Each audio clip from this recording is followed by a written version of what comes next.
வளர்ச்சியும் வாய்ப்புகளும் தொடர தமிழும் தமிழகமும் தலை நிமிர மோடியின் கேரண்டி இருக்கு. பயம் எதற்கு? மூழ்கிறதா மூன்றாம் உலகப் போர்? இஸ்ரேல் ஈரான் தாக்குதல், அலரும் உலக நாடுகள். குமுதம் நேயர்களுக்கு அன்பு வணக்கம். நான் விவேக் பாரதி.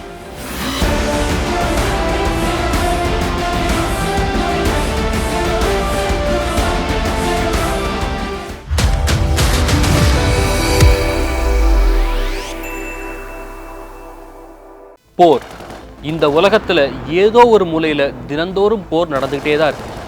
உலகத்தை உலுக்கிய மிகப்பெரிய போர்னா இரண்டாம் உலக போரை சொல்லலாம். அதுக்கப்புறம் சின்ன சின்னதா நிறைய போர்கள் நடந்தாலும் அதோடைய இழப்புகள் பெருசு.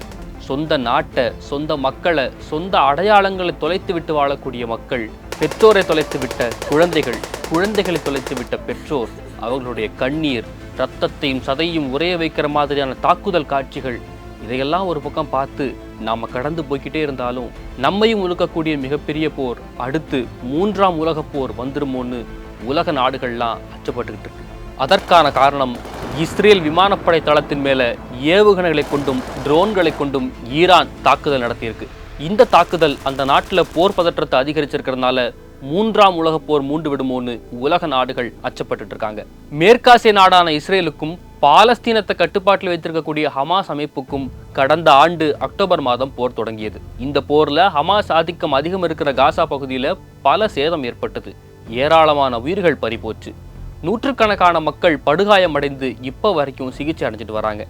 இந்த நிலையில ஹமாஸ் அமைப்புகளுக்கு சில மேற்காசிய நாடுகள் மறைமுகமா ஆதரவு தெரிவிச்சாங்க.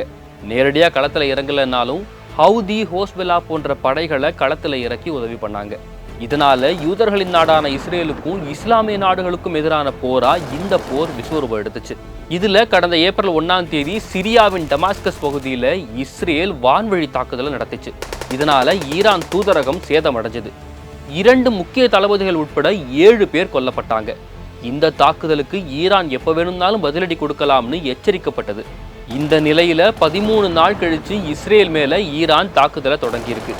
ஆயிரக்கணக்கான ட்ரோன்களையும் ஏவுகணைகளையும் பயன்படுத்தி இஸ்ரேல் மேல தாக்குதல் நடத்தியிருக்கு ஈரான். விமானப்படை தளம் மட்டும் இல்லாம ராணுவ தளங்களும் சேதம் அடைஞ்சிருக்கிற நிலையில ஈரான் ட்ரோன்களை இடைமறிச்சு தாக்குதல் நடத்தி அழிச்சு வருவதா இஸ்ரேல் சொல்லியிருக்கு.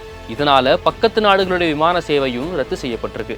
இது ஒரு பக்கம் நடக்க, போர் பதட்டம் அதிகரிச்சிருக்கிறதுனால வெள்ளை மாளிகையில அமெரிக்க அதிபர் பைடன் தேசிய பாதுகாப்பு குழுவோட ஆலோசனை நடத்தியிருக்காரு.